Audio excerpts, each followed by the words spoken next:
to the Director's Chair. I'm Alicia Saeed, and this episode features Edwin Loughry and his film, The Things I Lost. Plus, we read an important message from BRTV administration. Let's get started.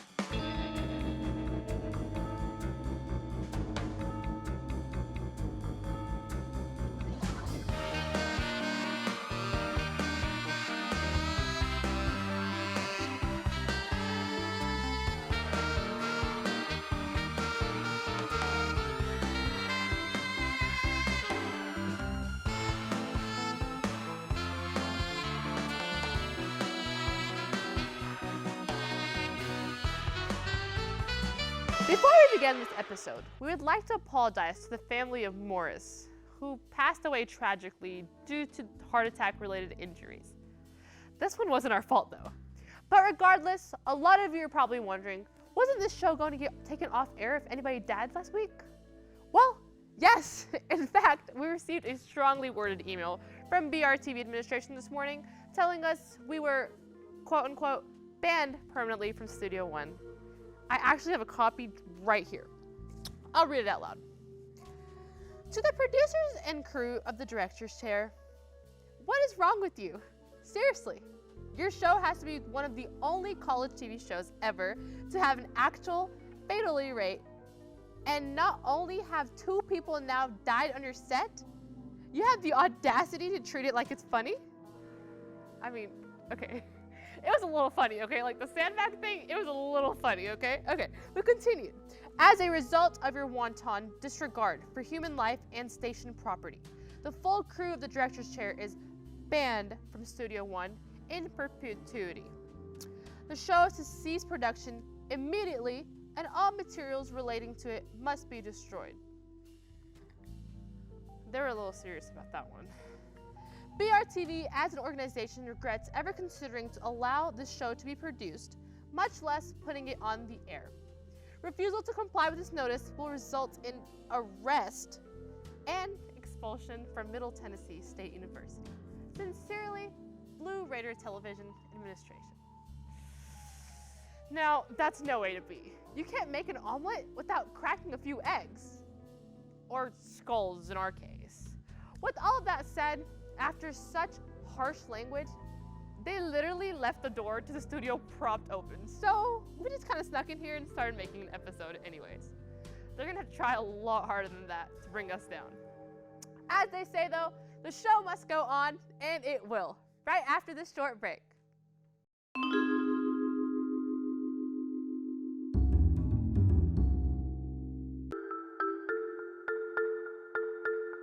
This is your new kitten.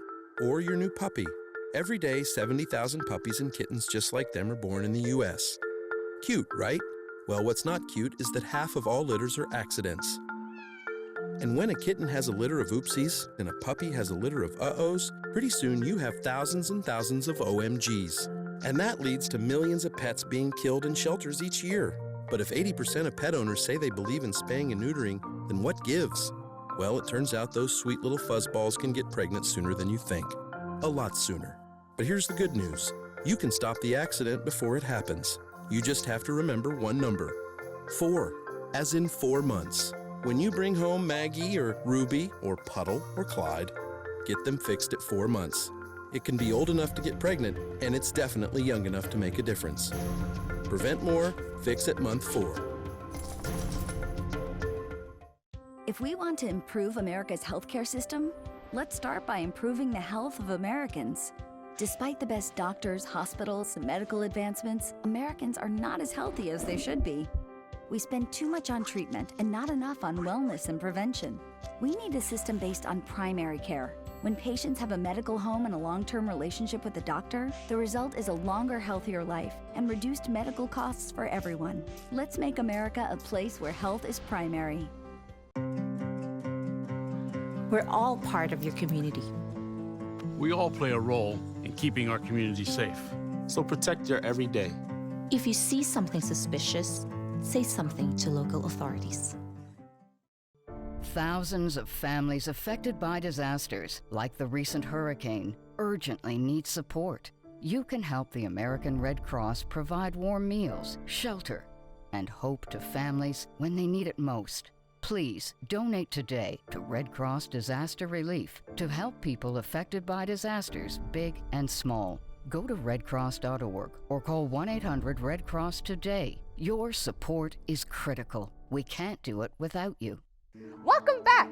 This week, we're showing The Things I Lost, a film about two people coming to terms with the uncertainty of a possibly cursed future.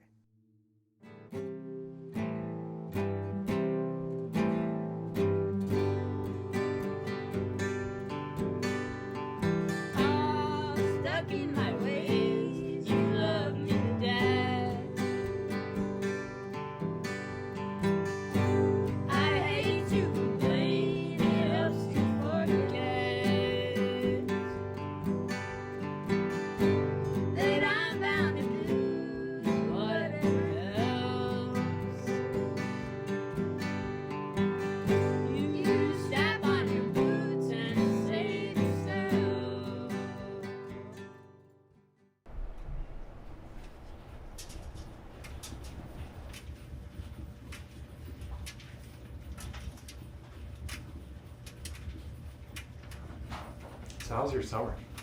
It's been pretty chill. I mean, actually it hasn't really been that chill at all. I don't know why.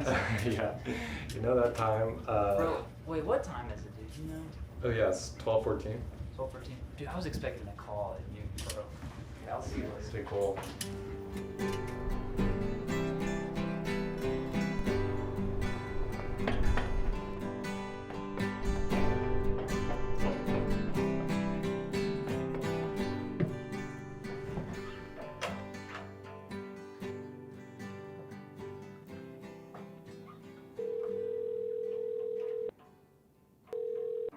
Yellow?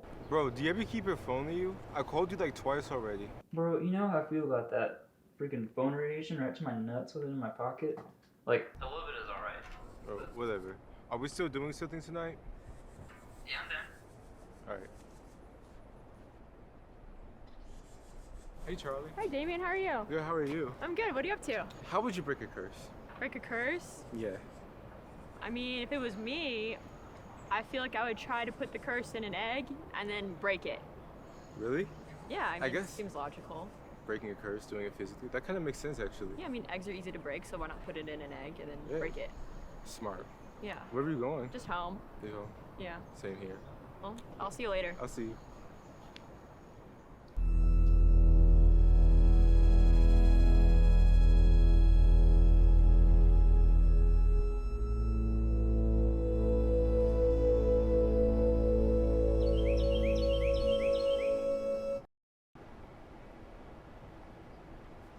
Knoxville is cursed, you know. Bro, no it's not, man.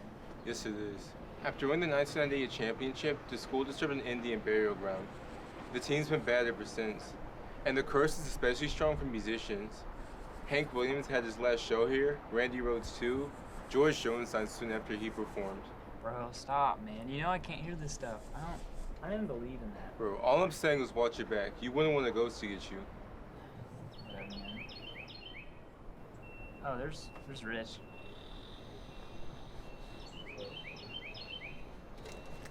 Dude! Is he good? I need some fresh air.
do you have an egg?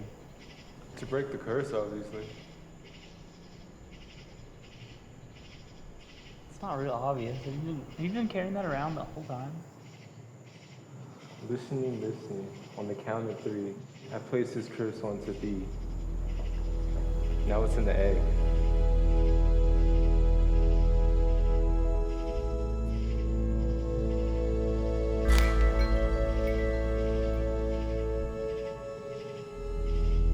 Damon, this isn't cool, dude. You know I don't like ghost stuff. Look, it's just fun. And what if it works? I don't know. I just think you got in my head earlier. Like I'm the music guy. Even though I don't really not doing it. I thought you said you didn't believe in it. I don't. I just like. No, I don't know. Look, if it's real, then I just broke the curse right now. And if it's not, then there's no problem. Yeah.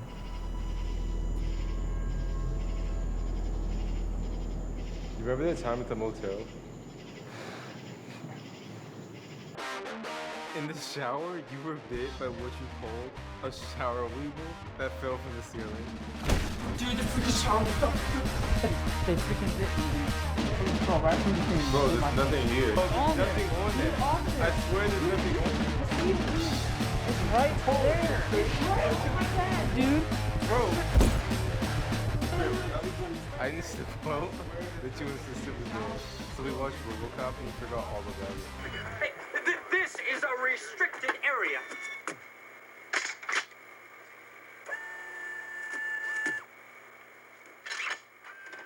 I don't see how this applies. RoboCop can survive anything, and you can too.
And we'll be right back with Edwin Loughry.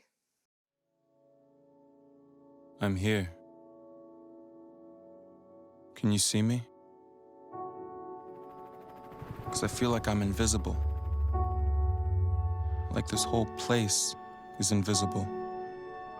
If it weren't for the nightly news, no one would even think of this place. But down here, things look different. Down here, our spirits are bright, and our dreams are vivid. And if given a chance, that's what the world would see.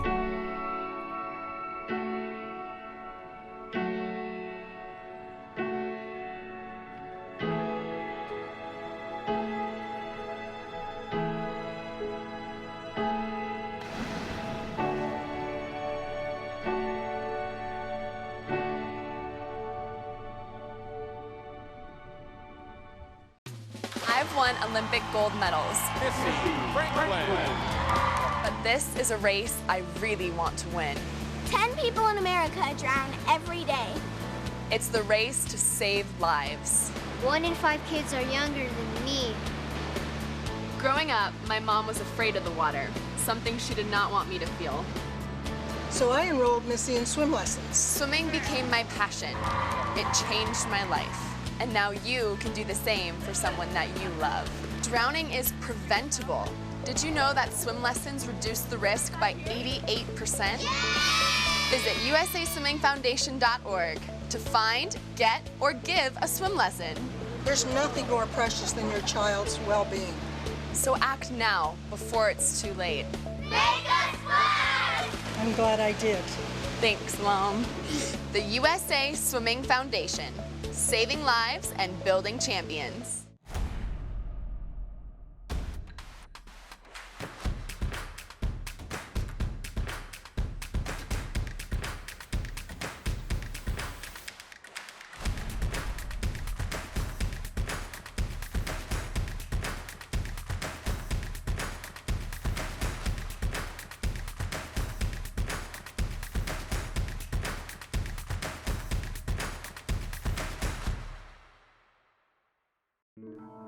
Welcome back to the Director's Chair. I'm here with Edwin Loughry, director of The Things I Lost. Welcome to the show. Thank you for having me. So, I have a few questions for you. First up, what inspired you to write this film?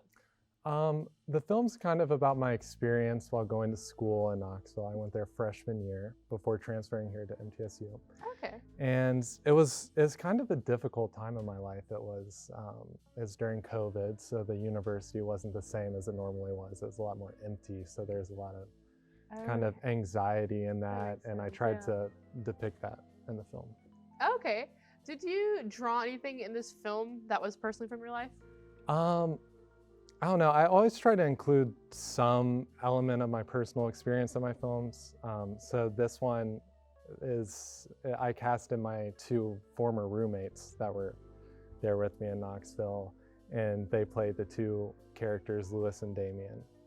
And I kind of drew on their personalities. They're very funny and like silly. I don't know. So that's kind of the personal basis. Okay. So in the movie, you used an egg to break the curse. So why use an egg to break the curse? So I was researching, or mostly just typing into Google, how do you break a curse?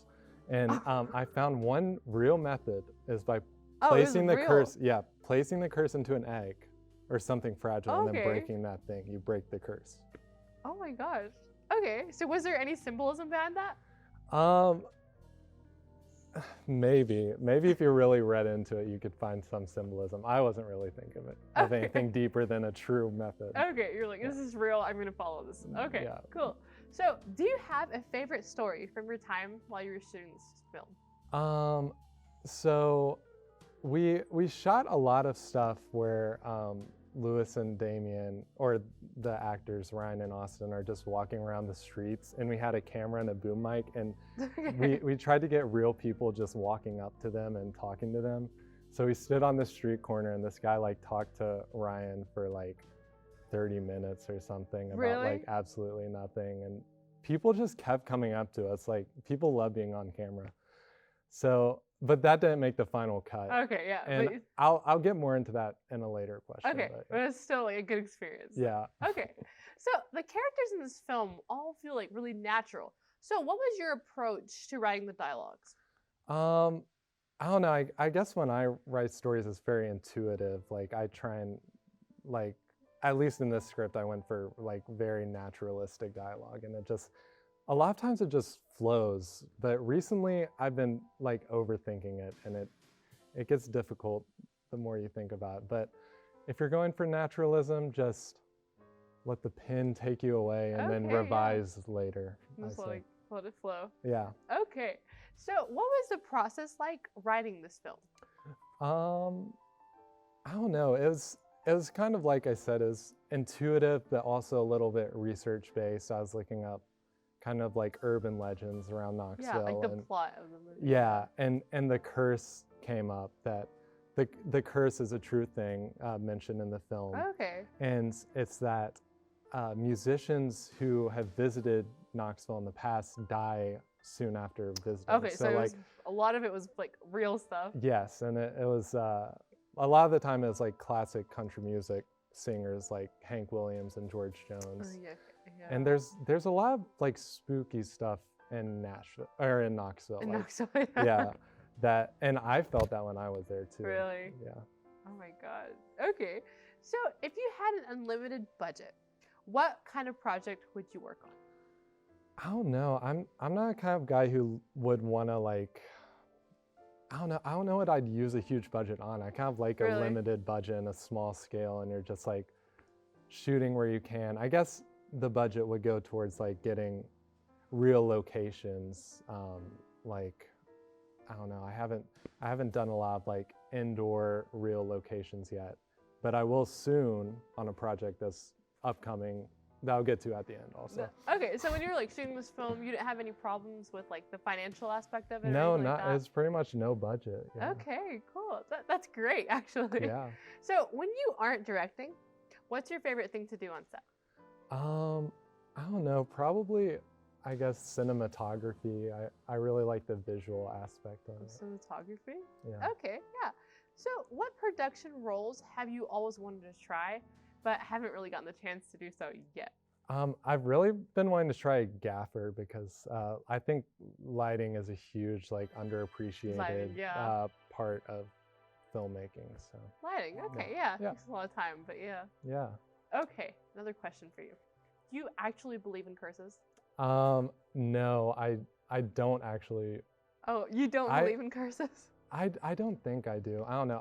I like to kind of like have fun believing in like ghosts and stuff, Okay, but it's yeah. not like I don't really. It's believe not in like it. you're serious, like, yes, this is for sure real. Yeah. Okay, cool. So what inspires you as a filmmaker? What inspires me is probably characters and, you know, real life and human experience. Like, I'm not the kind of guy who's really focused on plot or like telling I don't know, a story that's huge in scope. Like, I want to focus on the characters Small and details yeah, that the felt humans and the emotion behind it. So I don't know, that's what inspires me, I guess, like finding the beauty in everyday life. Okay, the small little things. Okay, Yeah. that's cool. Okay, so let's talk about movies. What's your favorite movie? I don't know. Recently, I've been saying my favorite movie is Before Sunrise, and it's kind of like the ultimate in naturalistic dialogue. It's just about two people who meet on a train, and they get off in some European city, I can't remember, and like they just walk through the streets and have this conversation. The whole film is almost a conversation, Really? and they're just like falling in love, and it might sound boring, but it's the most captivating thing I've ever No, seen. I think it's like very natural, you know? I Yeah. love that. No, it sounds like a good movie. I'm gonna have to watch that. So I strive for that, yeah. Okay, great. So do you have any upcoming projects that you like to talk about? Yeah, I've got this project called Eidolon Crayon that I'm doing with the Film Guild, and it's about a musician who loses his guitar, and as he searches for it, he meets interesting characters along the way that kind of help him grow as a person. Okay. So that it's going to be a bigger production than I've ever done. We've had to book like indoor locations, like I was saying, I want to do more of. And, like real locations? yeah, like real locations. So it's going to be a real learning experience for me and everyone else involved, hopefully. Yeah, that sounds exciting. Yeah. So what advice do you have for new filmmakers? I have so much advice for young filmmakers. I would say just don't discount yourself. Like, you have so much more artistic capability than you could ever think. A lot of people become focused on gear, like I don't have the right gear, I don't have an expensive camera.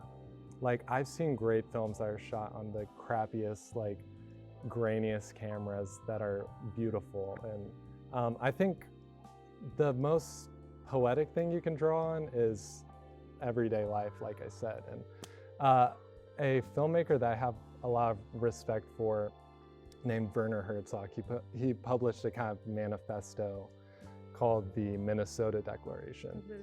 And in it, he says that I'm going to paraphrase this because I can't remember it exactly, but there are deeper levels of truth. There's poetic, ecstatic truth, and you can only reach that through, fabrication, imagination, and stylization.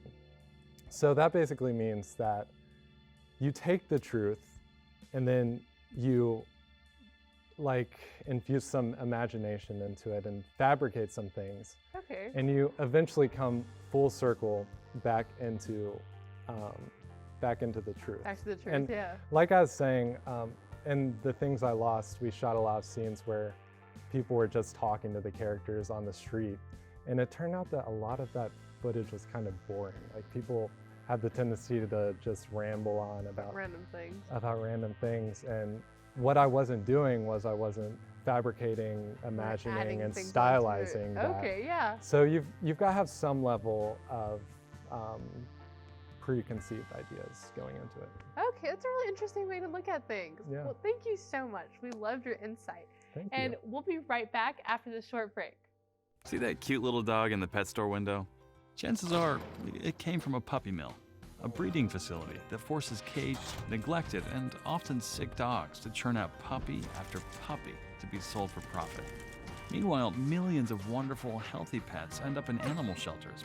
This leads to the killing of more than 9,000 by the end of today. But with one simple choice, you can help, just by deciding to adopt instead of purchase your next pet. Animal shelters are full of amazing pets looking for a home. When you adopt your new best friend, not only are you saving a life, you're taking a stand against puppy mills. Now imagine sharing the joy of adopting with your friends. Seeing the smart choice and impact you've made, they adopt their next pets and share with 5 of their friends who share with 5 more. Before long, thousands get involved. Pet stores stop selling dogs from puppy mills, and even more lives are saved. And with your help, we can save them all. Visit bestfriends.org to learn more. Miss Lee, this is Agent Williams from the tax office. Our records show an unpaid balance on your account. If you don't pay by end of day, you'll be facing jail time.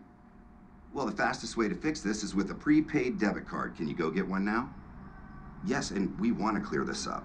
If you just buy that prepaid card, put $400 on it, then call me back and read the numbers to me. The moment they ask for a prepaid card is the moment you know something's wrong. Think before you send money. Learn more at scamowareness.org. There's this place where its visitors come from all across the country. Some are tall, some are short, some are avid runners. And then there's some who just want to lay around all day. They're all looking to have fun and make a new friend while they're at it. Will you lend a helping hand? Visit Southern Utah's Best Friends, the nation's largest no-kill animal sanctuary, where hidden among some of America's national treasures is its greatest one, pets.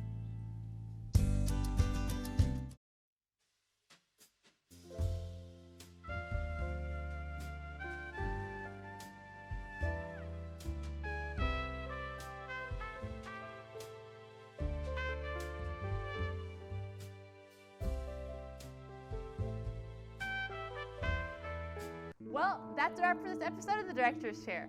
And look at that, nobody died. Have people died here before? Maybe. We'd love for you to stay longer, but we can't risk getting caught in here. Wait, what? Don't worry about it. Anyways, until next time, I'm Alicia Saeed. Thank you and good night.